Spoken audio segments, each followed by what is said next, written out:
It was a stormy Friday evening, and I was alone in my apartment complex. My roommate David had gone on a trip with his friends, leaving me with a perfect opportunity to relax by myself. As I was scrolling through Facebook, I received a message from 3 of my classmates, Jessica, Daniel, and Mike. We were assigned a group project by our professors, and we decided to discuss some ideas over video chat. We talked for a while about the project, bouncing ideas off of each other and discussing different approaches. But then, the conversation turned to more personal topics. Jessica mentioned that she had recently been watching a lot of true crime documentaries on Netflix, and she was fascinated by the psychology of the criminals. Daniel chimed in, saying that he had been exploring the dark web lately and had found some really disturbing content. Mike, who had always been the quietest of the group, seemed intrigued by this and asked Daniel to tell us more about it. Daniel explained that the dark web was a hidden part of the internet that could only be accessed with a special browser.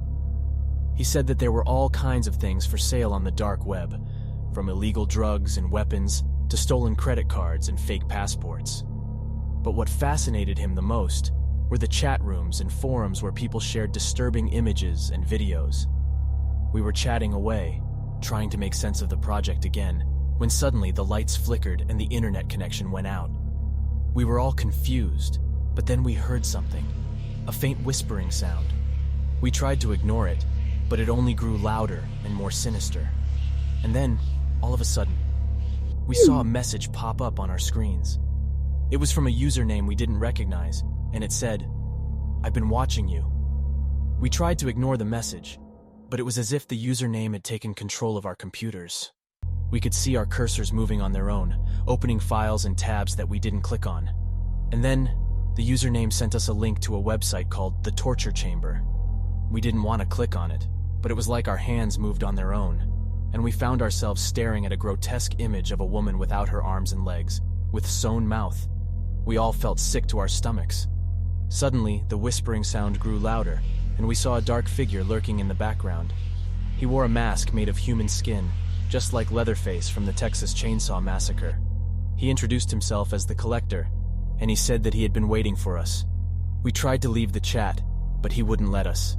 The Collector approached the woman with a set of sharp tools, and we all knew what was coming next. He started to cut into her flesh, and we could hear her screaming in agony.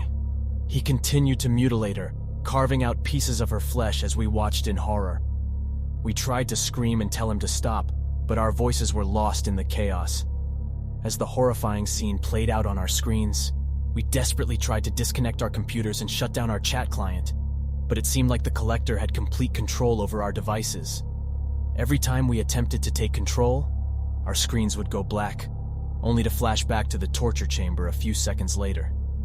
The woman's eyes were wide with terror, and her body convulsed as the Collector began his work.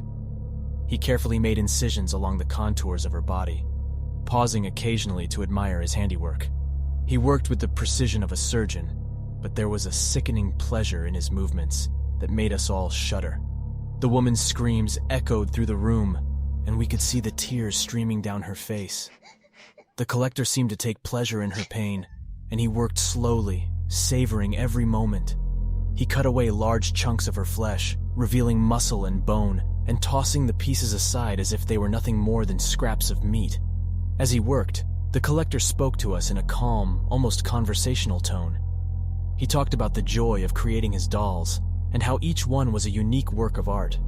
He spoke of the various materials he used to create them, and how he carefully selected each one to ensure that the doll was perfect. The smell of blood filled the air, and we could see the woman's life slipping away with every cut. She was still alive, but barely, her body racked with pain and shock. We could do nothing but watch, frozen with fear and horror, as the Collector continued his work. Finally, after what seemed like an eternity, the Collector stepped back from the woman's mutilated body, holding up a grotesque doll made from her lifeless body. He smiled at us, his eyes glinting with satisfaction, and held the doll up to the camera. "Now that's a work of art," he said, before ending the call and the scene suddenly cut to black. For a moment, we sat in stunned silence, our hearts pounding in our chests. Then, the chat window blinked back to life, revealing a new message from the Collector. "See you soon," it read. And with that, our screens went blank once again, leaving us to ponder what horrors awaited us the next time we logged on. It had been months since that fateful night, but the memory of the collector and his torture chamber still lingered in our minds like a festering wound. We couldn't shake the feeling that he was still watching us, waiting for his next victim. We had tried everything we could think of to track down the source of the chat, but all of our efforts were in vain. It was as if the collector had vanished into thin air, leaving behind only the horrifying images of his sadistic acts. The experience had left us feeling paranoid and distrustful of the internet. We found ourselves looking over our shoulders at every turn, afraid of what lurked in the shadows. The memory of the mutilated woman was a constant reminder of the dangers that could be found in the darkest corners of the web. But the nightmares persisted, and we couldn't help but wonder if we would ever be able to escape the memory of that night. It was a stark warning to us all, a reminder that we should never take our online safety for granted. We must be careful about the things we post and share online, and always be vigilant against the dangers that lie in wait on the dark web.